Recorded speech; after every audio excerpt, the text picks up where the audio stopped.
ခင်ဗျာကဲအတွေ့ရလဲကြားပြီဆိုတော့ကျွန်တော်ကနေပြီးတော့ဒီနေ့မှာတင်ဆက်ပြရမယ်ဘလော့အကြောင်းအရာလေးတစ်ခုကတော့အားလုံးရဲ့ caption မှာမြင်ရတဲ့အတိုင်းပဲပေါ့နော်တကြံမှုရုပ်ရှင်တွေကနေရာလေးကျွန်တော်တွားခဲ့တဲ့အကြောင်းလေးကိုကျွန်တော်ကနေပြီးတော့ပြန်ပြီးတော့ပြောပြပေးပါမှာဖြစ်ပါတယ်တကြံအချိန်ကာကိုရောက်တယ်ဆိုလိုက်ပေါ့နော်ဘယ်တော့မှယူမသွားတဲ့တကြံတွေကိုနားထောင်လိုက်ရမှာတကြံရဲ့ရတာပေါ်လွင်တယ်လို့ပဲတကြံဆိုတာနဲ့ပေါ့နော်တွဲပြီးတော့တီးကြတဲ့ကျွန်တော်အမှန်ရကြတဲ့ရုပ်ရှင်စကားတွေမှာပေါ့နော်အားလုံးရဲ့အကြိုက်တမှုအမြင့်ဆုံးရှိနေမယ်ပေါ့နော်အရာကတကြံမိုးရုပ်ရှင်လို့ပြောရပါတယ်တကြံမိုးရုပ်ရှင်စောင့်ဝင်နေလို့ပေါ့နော်ဦးငယ်လေးတွေကကြီးခဲ့ကြတာဆိုတော့ဘေကမ်းမှာဘာလာမယ်ဆိုတာကြိုတင်ပြီးတော့သိပေမဲ့လည်းတကြံရောက်ပြီဆိုရင်ဒီလိုမျိုးတကြံအချိန်ရောက်ပြီဆိုရင်တကြံမိုးရုပ်ရှင်စကားကိုပေါ့နော်အနည်းဆုံးတစ်ခေါက်လောက်တော့ပြန်ပြီးတော့ကြည့်ပြမှာပေါ့နော်ကြည့်လိုက်ရမှတကြံဆိုရရတာပေါ်လင်စင်မှာလို့ထင်ပါတယ်ဒီတော့ကျွန်တော်ပေါ့နော်2023ခုနှစ်ကကျွန်တော်မန်းလေးခီးစဉ်သွားတော့ကကြံမှုရုပ်ရှင်စကားတွေကပေါ့နော်နေရာလေးတွေတချို့ကိုကျွန်တော်တွားရောက်ပြီးတော့လေ့လာထားပါတယ်အဲ့ဒီမှာကျွန်တော်ပေါ့ပထမဆုံးနေရာလေးတစ်ခုကျွန်တော်အားနဲ့တင်ဆက်ပြတော့မှာဖြစ်ပါတယ်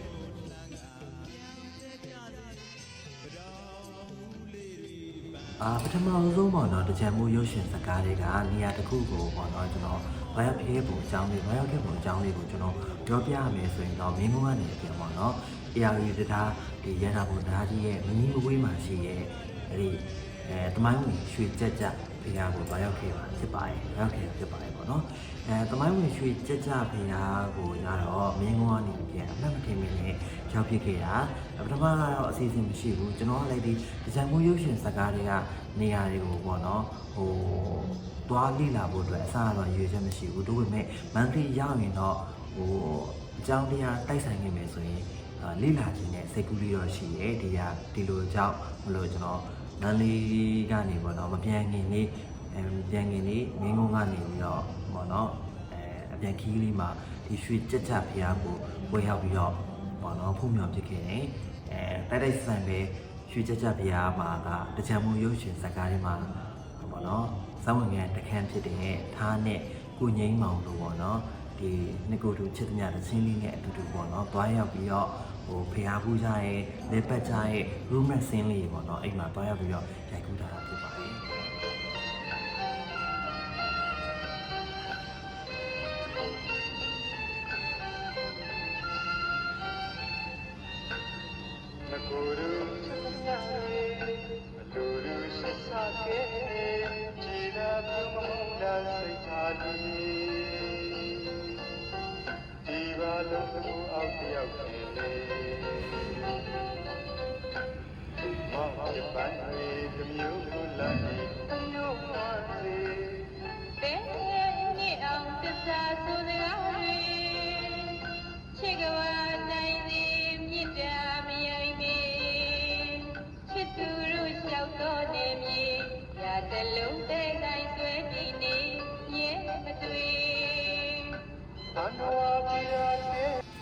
ဒီရွှေကြက်ဖျားရဲ့ပေါ့နော်မြေကမ်းပြီးဒီကားလေးနေရာမှာရန်မိုးရုပ်ရှင်စကားတွေကဒီ romance scene ကိုရိုက်ကူးခဲ့တာဖြစ်ပါတယ်ရန်မိုးရုပ်ရှင်စကားကကျွန်တော်သိလောက်ဆိုရင်1985ပတ်ဝန်းကျင်မှာရိုက်ကူးခဲ့တာဖြစ်တဲ့အတွက်ကြောင့်မလို့ခု2026ရောက်ပြီပေါ့နော်ဒီတော့နှစ်40ဝန်းကျင်ပေါ့နော်ကြာမြင့်ခဲ့ပြီဖြစ်ပါတယ်ဒါပေမဲ့နှစ်40လောက်ကြာမြင့်နေပြီဆိုပေမဲ့ရန်မိုးရုပ်ရှင်စကားတွေမှာရှိတဲ့ဒီပေါ့နော် location နေရာလေးနဲ့တိတ်ပြီးတော့မကွဲပြားဘဲနဲ့တော်တော်များများပေါ့နော်စင်တူလေးကျန်ရှိနေပါသေးတယ်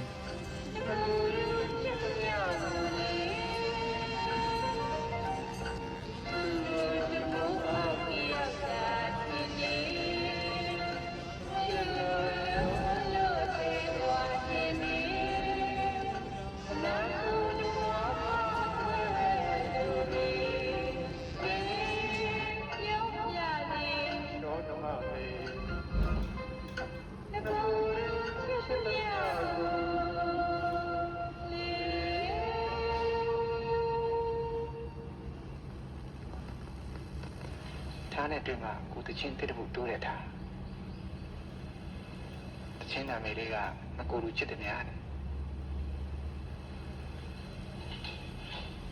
ဒီမှာကြည့်ပါ ကိုယ်နှလုံးသားတွေကတိတိကျကျရေးထားတဲ့စာသားလေးတွေလေ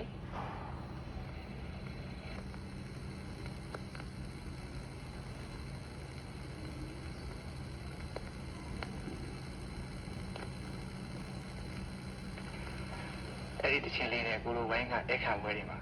ဖြော်ရည်ဖို့ရည်ရွယ်ထားတယ်။တပြားသွင်းဖို့လည်းစိတ်ကူးထားတယ်။အမှတ်တရအနေနဲ့ဦးဖြားဖြားထားဖို့ပေးတာ ဒါဖြင့်ဒီတချင်းလေးရဲ့မူပိုင်ရှင်ဟာထားပါတော့ ။ဟုတ်ပါတယ်ဗျာ။မောက်ရဲ့မူပိုင်ရှင်ကထားပါ ဒါဆိုလေဒီတချင်းလေးကိုထားလွဲပြီးဆရာဘယ်သူနဲ့မှမဆိုရဘူးနော်ထားလို့မင်္ဂလာဝဲကြမှာဆရာနဲ့ထားဆိုကြမှာ ။ခုဒီဆရာလို့ခေါ်လို့မလားထားရဲ့ ဒါဖြင့်လူပါမလဲဟောကိုလားမောင်လားကိုလားမောင်လားဒါဖြင့်အားလုံးစုပြီးကိုမောင်ဆရာလို့ခေါ်မှာလားရဲ့ဆရာ ။ဆရာကိုမောင်လို့ခေါ်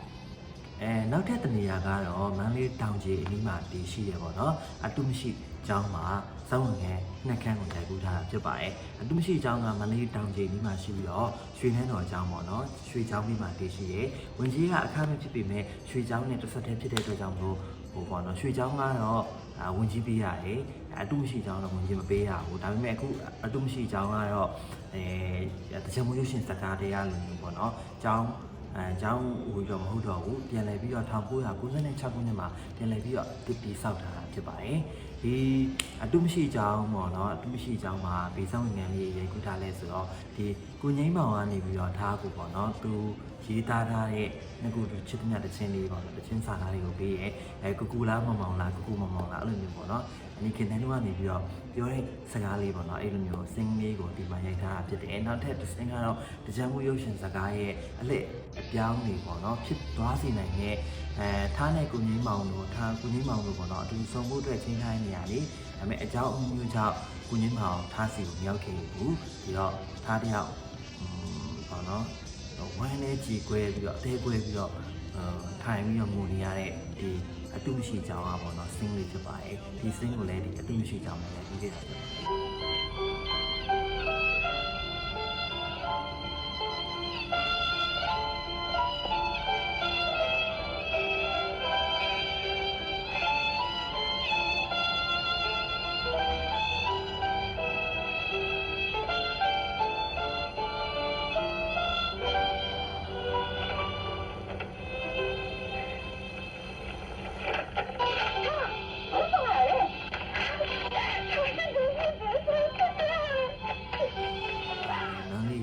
ဒီတကြံမှုရုပ်ရှင်စကားတွေကပေါ့နော်နေရာလေးကိုလည်းတွားရောက်ပြီးတော့လေ့လာပါလို့ကျွန်တော်ကနေပြီးတော့အကြံလေးပေးချင်ပါတယ်